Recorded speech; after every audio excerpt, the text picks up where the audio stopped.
इन बातों की भनक ज्योति को लगी तो वो मीरा को लेकर सीधा सरपंच के वहां पहुंची।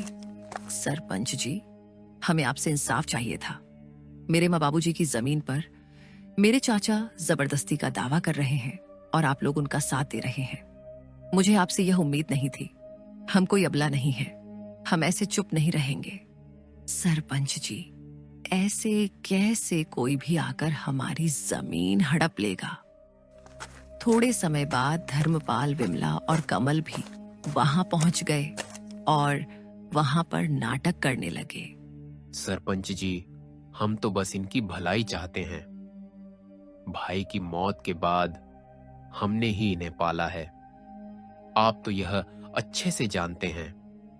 और अब जब लड़कियां बड़ी हो गई तो हमें बदनाम कर रही हैं। जरा सोचिए, क्या यही इंसानियत है? ज्योति बेटी, तुम्हारे चाचा तो ठीक कह रहे हैं। तुम लोग तो एक ही परिवार के हो। परिवार के बीच यह झगड़ा क्यों? वैसे भी सरकारी कागजात के हिसाब से तुम्हारी जमीन में इनका भी हक है। ऐसे कैसे सरपंच जी? यह लोग हमारी मजबूरी को देखकर हमारा फायदा उठाने आए हैं। ये कोई परिवार नहीं है, ये बस जमीन के लालच में परिवार होने का दिखावा कर रहे हैं। ये सब बात चल ही रही थी कि तभी पटवारी भी वहां आ जाता है। हरिश्चंद्र की जमीन कानूनी तौर पर सिर्फ उनकी नहीं है, इसमें उनका भाई धर्मपाल का भी हिस्सा है। ऐसे कैसे? तुम लोग तो बस कागजात के बारे में बोल रहे हो, लेकिन क्या सबूत है कि हमारी जमीन का चाचा जी भी हिस्सेदार है? हाँ, ज्योति बिटिया बात तो सही कह रही है। तुम लोग कुछ पुख्ता सबूत भी पेश करो, तब जाके मैं पंचायत बुलाकर सही फैसला ले पाऊंगा। सरपंच के मुंह से यह सुनने के बाद धर्मपाल, विमला और कमल थोड़ा हताश जैसे नजर आए और वे लोग वहां से निकल गए। अरे पटवारी, तुम किसका इंतजार कर रहे हो? तुमको नहीं जाना उनके पीछे पीछे? कितने पैसे खिलाए थे मेरे चाचा ने? ज्योति के ताना सुन के पटवारी शर्म से वहां से निकल जाता है। बिटिया, मुझे गलत मत समझना।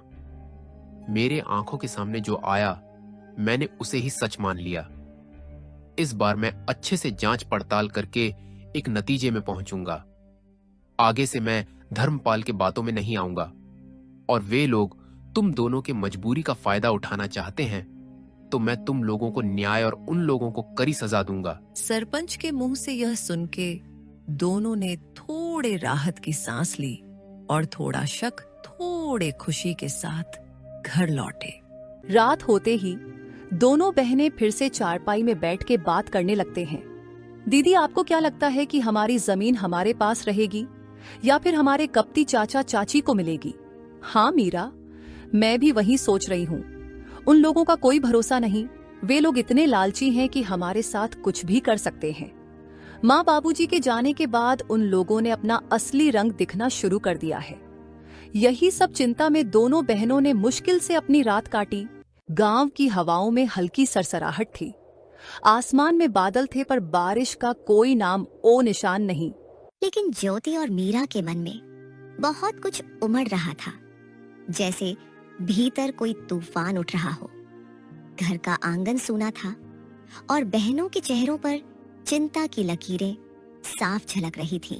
दीदी, आज खेत चलें क्या? वो जो पिछली बार की सब्जियां बची थी, कहीं किसी जानवर ने नुकसान तो नहीं कर दिया होगा? कभी कभी किसी की गाय बकरी आ जाती है और पूरा नुकसान कर देती है। हाँ मीरा, चलो, खेत को देखने से मन भी हल्का हो जाता है। और बाकी बची हुई सब्जियां बेचने के लायक हो गई कि नहीं, साथ में देख लेंगे। लेकिन मुझे एक बात को लेके चिंता है। गाय बकरी का तो पता नहीं, बस कोई इंसान हमारे खेत को नुकसान ना पहुंचाए। वैसे भी हमारे अपने ही हमारी जमीन पर बुरी नजर डाले हुए हैं। दोनों बहनें खेत की ओर चल पड़ी। रास्ते में पेड़ों की छाव थी और चिड़िया की सहल पहल। पीछे रह गई जमींदार की ठहाकों वाली हंसी, जो मोहन के आत्मसम्मान को बार बार चोट पहुंचा रही थी। पर मोहन को नहीं पता था कि इस अपमान के बाद ही उसकी किस्मत का जादुई दरवाजा खुलने